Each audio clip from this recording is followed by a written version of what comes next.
Hello everyone, and welcome back. As you were brainstorming, did you think of different ways to represent different numbers using a singular number? There are many ways to represent numbers using just one number. For instance, you could use the range, which finds the difference between the smallest and biggest number. You could use the median, which finds the middle number in a group, or you could use the mode, which finds the most common number in a group. What we will be using this time around is the average. The average is calculated by adding all the readings and then dividing them by the total number of readings. So to answer our question, which is which type of plant will decompose the quickest and which will decompose the slowest, water savers, water spenders, or non-native plants, we'll be calculating for the average. And I'll show you how. The first thing you need to know to calculate a formula in Google Sheets is that every formula starts with an equal sign. The equal sign lets Google Sheets know you're trying to calculate a formula. Next, we want to type average. So the first thing we'll do is we'll calculate the average for water savers. So we're going to click on the first result for water savers, and then holding Shift down, we'll highlight all the results that are included. Once we have highlighted all the results, we'll close it off using another parentheses and hit Enter.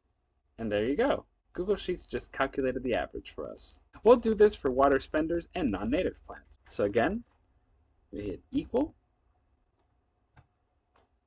average, open a parentheses, click on the first result for water spenders, which is what we're calculating now.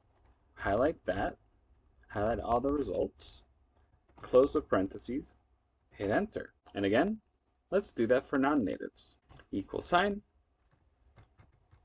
average, open parentheses, click on the first result for non-natives, and then highlight your way down the list until you've highlighted all the results. Once you have them all, close parentheses and Enter. Alright, we've calculated all of the average mass loss for water savers, water spenders, and non-natives, which will help us answer our question.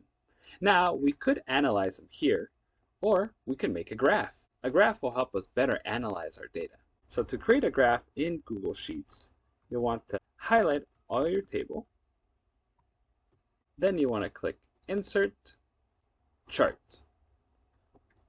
So Google Sheets automatically selects the type of graph it thinks it would be the best for this, but it is your responsibility to choose the best graph type that works for you.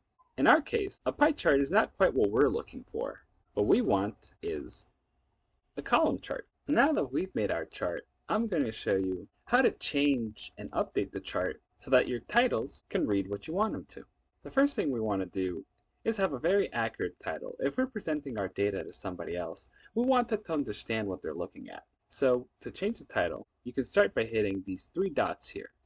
Once you hit them, you want to hit Edit Chart. This will open the chart editor. In our chart editor, we want to select Customize. Then we want to go to Chart and Axis Titles. We want to start by Chart Titles. We want to give this chart a title that will help people understand what they're looking at. So a good title for this would be The Average Leaf Litter Decomposition Rate. Once we've selected the title, as you can see on our chart, our title is now displayed nicely on top. Now let's change our horizontal and vertical titles. First, let's start with our horizontal title. Our horizontal title should reflect the different categories here, or something that adds it up. And so these show our different bag types. And so we will be calling it bag type. Next, we'll be switching our vertical axis title. So in this case, Google Sheets added the correct title to our vertical axis. And so we won't be changing it. But if ever Google Sheets adds the wrong title, you can change it right here by going to vertical axis title.